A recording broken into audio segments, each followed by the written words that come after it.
Assalamualaikum warahmatullahi wabarakatuh.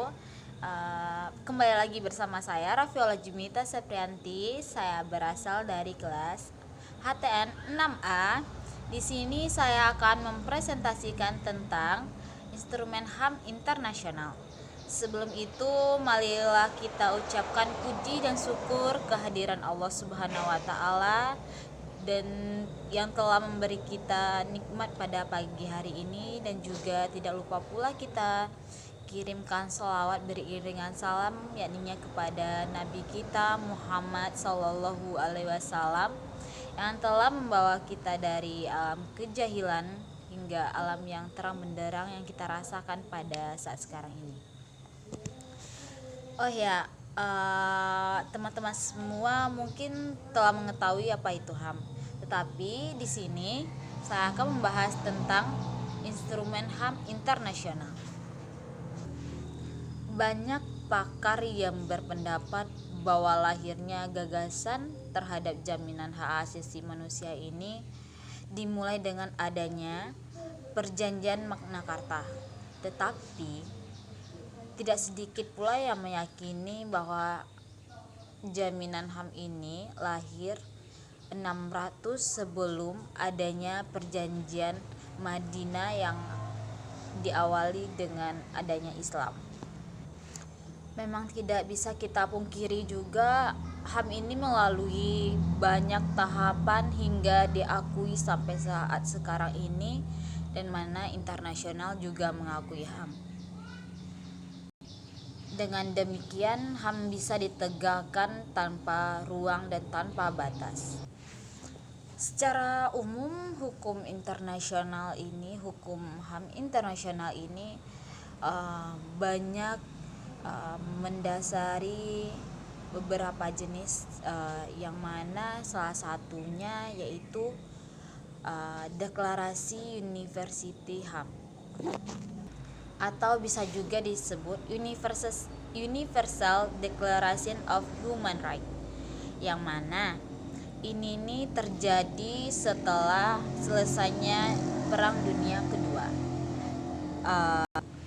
PBB dapat menghasilkan ini pada tanggal 10 Desember 1948 yang terdiri atas 30 pasal. Pernyataan umum HAM atau Deklarasi Universal HAM ini dipengaruhi oleh 4 macam kebebasan yang disampaikan oleh Presiden Amerika Serikat, yaitu Franklin D. Roosevelt, yang telah dijelaskan di atas. Rincian-rincian dari Piagam HAM PBB sebagai berikut. Ada yang dinamakan dengan hak kebebasan berpolitik, hak sosial, hak akan tingkat dasar penghidupan, hak asasi pendidikan, hak asasi dalam kebudayaan, dan kewajiban-kewajiban yang harus dilaksanakan di dalam hak asasi. Meskipun pernyataan HAM PBB ini merupakan perjanjian yang mana bukan keharusan ditaati oleh semua anggota PBB, tapi dapat dilakukan secara moral berkewajiban untuk melaksanakan pernyataan tersebut. Yang kedua ialah Konvensi Internasional tentang Hak Politik dan Hak Sipil. Ini merupakan sebuah perjanjian multilateral yang ditetapkan oleh Majelis Umum Perserikatan Bangsa-Bangsa berdasarkan resolusi 2200A pada 16 Desember 1966. Perjanjian ini mendasari tentang mewajibkan anggotanya untuk melindungi hak-hak sipil dan politik individu, yang mana termasuk hak hidup, berbangsa, beragama, berpendapat, berkumpul, atau yang lainnya. Perjanjian ini juga merupakan piagam HAM bersama dengan piagam-piagam yang lainnya tentang hak ekonomi, sosial, dan hak asasi manusia universal.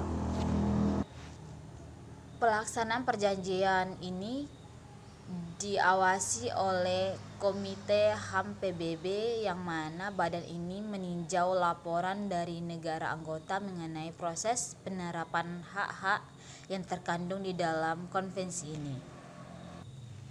Negara-negara tersebut harus melaporkan 1 tahun setelah memasuki menjadi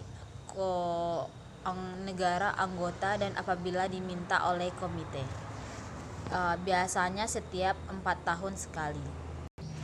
Yang ketiga yaitu Konvensi Hak-Hak Anak Perserikatan Bangsa-Bangsa, sebuah konvensi internasional yang mengatur hak sipil, politik, ekonomi, sosial, dan kultural anak-anak. Negara yang meratifikasikan konvensi internasional ini terikat untuk menjalankannya sesuai dengan hukum internasional. Pelaksanaan konvensi ini diawasi oleh Komite Anak-Anak Perserikatan Bangsa-Bangsa yang anggotanya terdiri dari berbagai negara di seluruh dunia.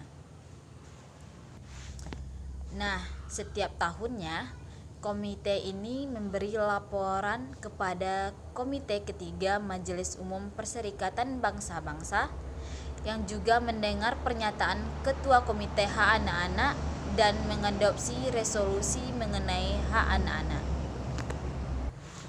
Nah, maka konvensi ini secara umum mendefinisikan seorang anak sebagai umat manusia siapapun yang berusia di bawah 18 tahun, terkecuali apabila telah ditentukan oleh hukum negara yang bersangkutan.